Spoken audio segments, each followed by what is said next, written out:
Samantala, sa isang madilim na demonic lair, may isang nagko-cultivate. Siya rin ay isang demon na kilala bilang Xianmo Kuang War Demon Crazy.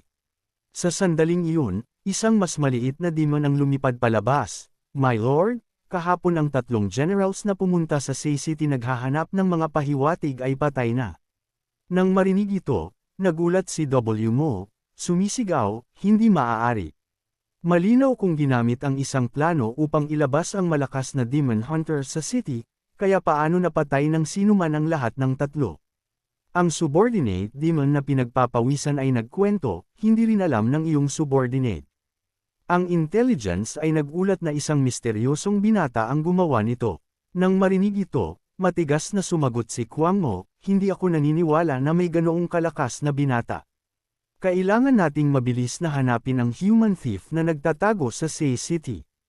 Ang subordinate demon na tumanggap ng order ay agad na sumunod, naiintindihan. Walang sinuman sa demon world na ito ang makakaprotekta sa thief na nagnakaw ng aming clan secret ulit. Nagbigay ng mga tagubilin si Kuang Mo, top priority, hanapin ang thief na iyon. Kailangan nating bawiin ang secret. Ang secret na ito ang susi sa pagtukoy kung sino ang mabubuhay, demons o humans.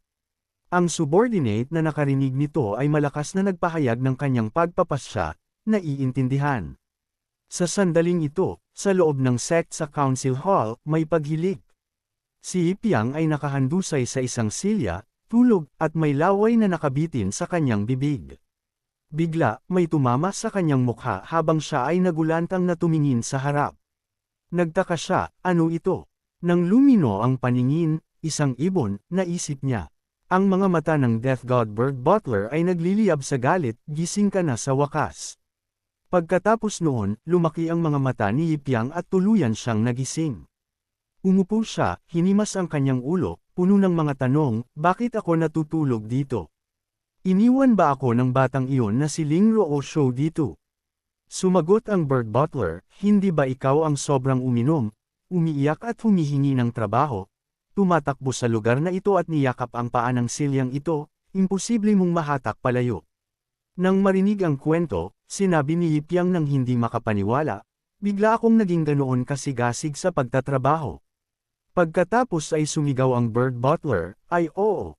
Naghihintay si Ling Ruoshu sa pinto. Nagtanong si Yipiang, nasa labas siya sa buong oras na ito. Sumagot ang Bird Butler, oo. Agad na tinawag ni Yipiang, Ruoshu, pumasok ka. Pagkatapos ay dahan-dahan siyang lumakad papasok. Pagpasok, lumuhad siya at sinabi, salamat, Master, sa pagpayag na turuan si Susha ng cultivation. Sabi niya, mula ngayon, susundin niya si Master sa landas tungo sa pagiging isang magical girl. Bagaman hindi alam ng disciple na ito kung ano ang magic, kung ituturo ni Master, tiyak na kahanga-hanga iyon. Nang marinig ito, nag-isip si Yipiang ng may pagkalito, magical girl.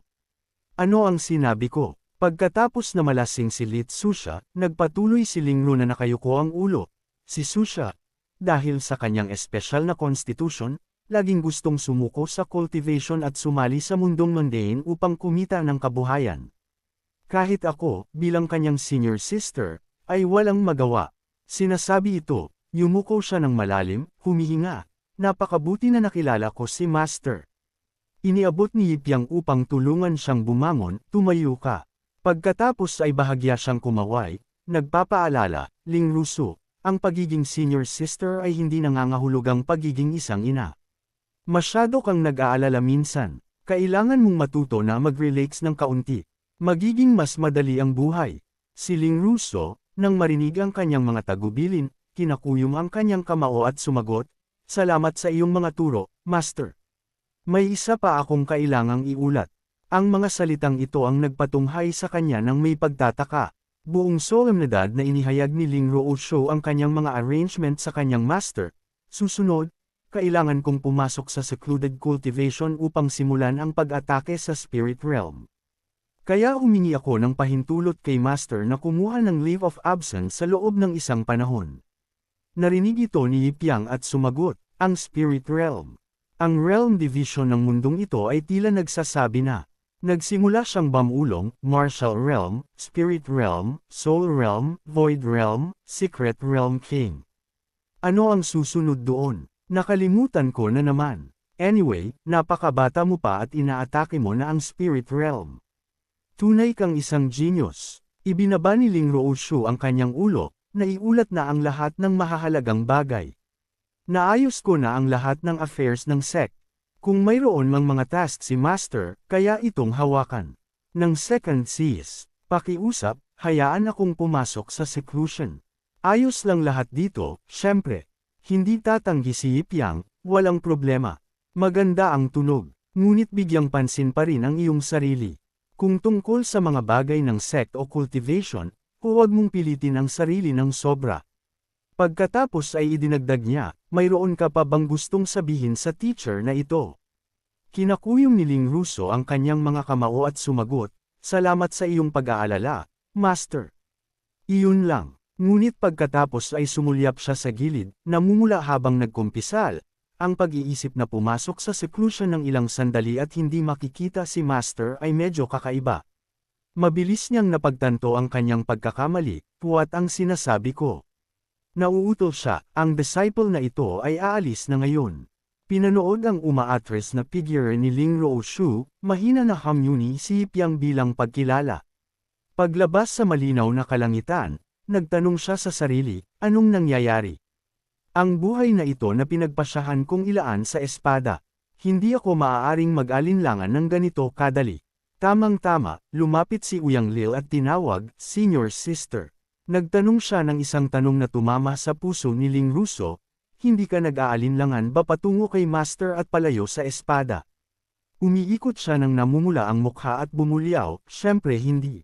Kalokohan, seryosong sumagot si Uyang Lil, Senior Sister ang aking tanging idol. Upang matulungan kang makamit ang mastery ng espada, aalisin ko ang anumang humahadlang sa iyo. Nagtanong si Ling Ruoshu, anong gusto mong gawin? Hayagang ipinahayag ni Uyang Lil ang kanyang mga intensyon, kung ang pagmamahal ni Master ay magiging balakid sa iyong landas sa sword cultivation, kung gayon maaari kong ailay ang sarili ko kay Master, tanggapin ang kanyang pagmamahal at kalimutan kanya. Nang marinig ito, sumigaw siya, huwag kang gagawa ng baliw na bagay. Pagkatapos ay lumingon si Ling Russo at umalis, sumulyap sa malayo at sinabi, papasok ako sa seclusion ngayon. Nang marinig ito, masiglang pinayapa siya ni Uyang Lil, huwag kang mag-alala. Magbabantay ako sa labas at hindi ko hahayaang lumapit si Master. Caught the scene in the area near the cliffside, isang tigang at liblib na lupain. Dalawang tao ang tumatakbo at sumisigaw, takbo. Siya ang demon woman Dong Fangxing. Hindi sila mukhang pagod pa habang idinagdag nila, ang monster na iyon, nagtataksil sa sangkatauhan at naghahangad ng power, nag-i-evolve sa isang monster. Tiyak na tatamaan siya ng kidlat. Sinabi ng isang tao, syempre.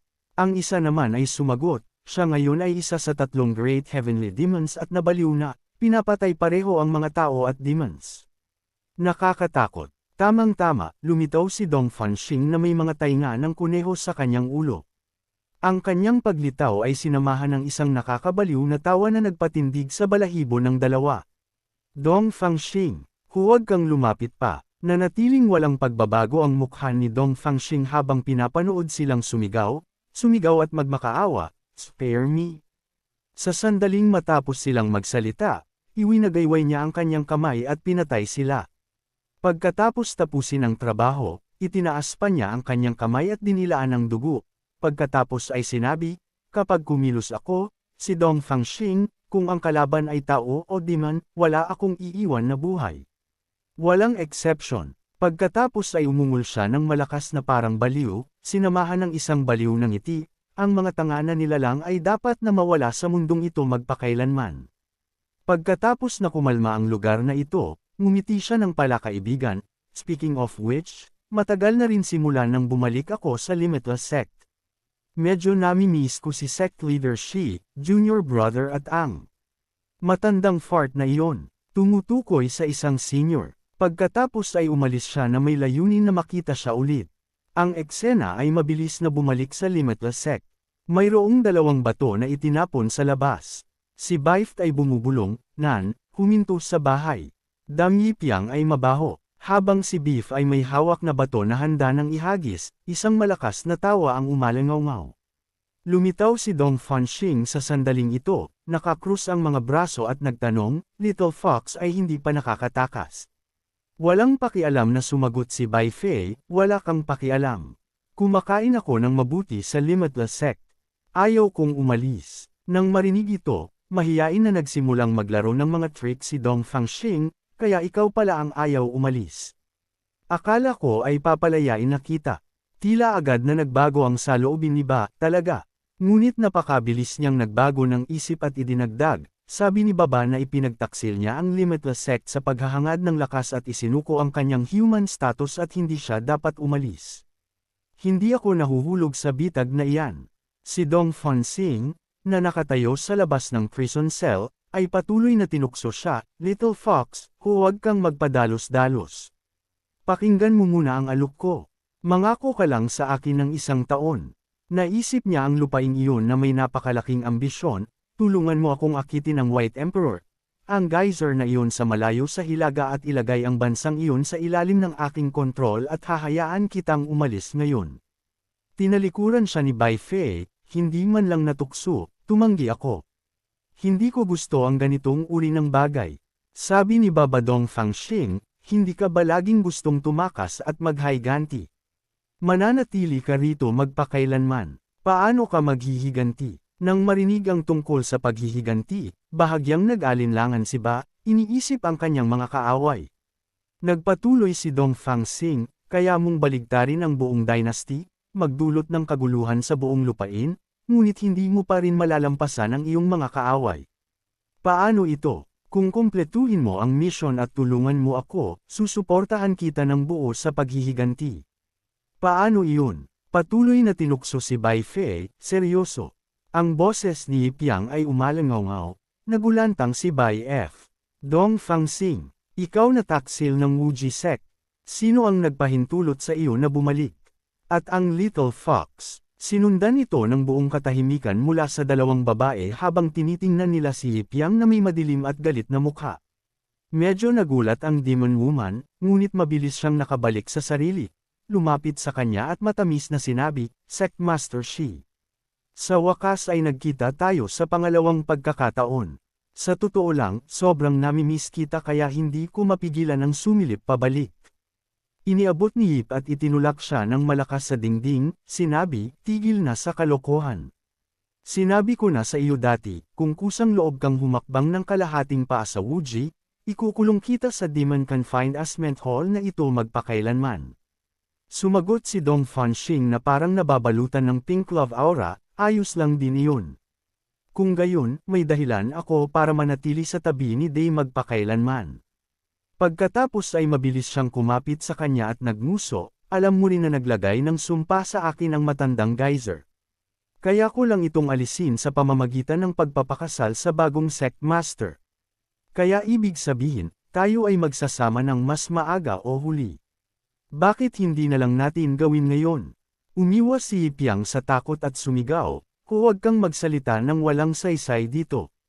Lumabas ka muna sa akin. Gayunpaman, naging clingy si Di Fanxing, hindi kita kayang talunin, ngunit hindi rin ako makikinig sa iyo. Habang naglalandian sila at nagiging mapagmahal, galit na sumigaw si Bai F, tama na. Ikaw na nosy fox spirit.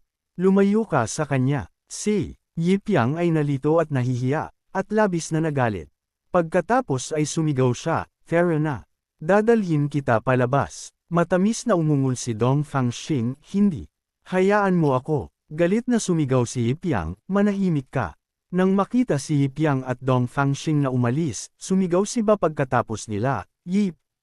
Talagang hindi mo dapat hayaang manatili ang babaeng iyon sa tabi mo. Ang fox spirit na iyon ay malinaw na sinisikap na akitin ka. Gumawa si Dong Fanxing ng isang pangit na mukha upang tuksuhin siya, Ba Fei, malinaw na alam mo na ikaw mismo ang fox spirit.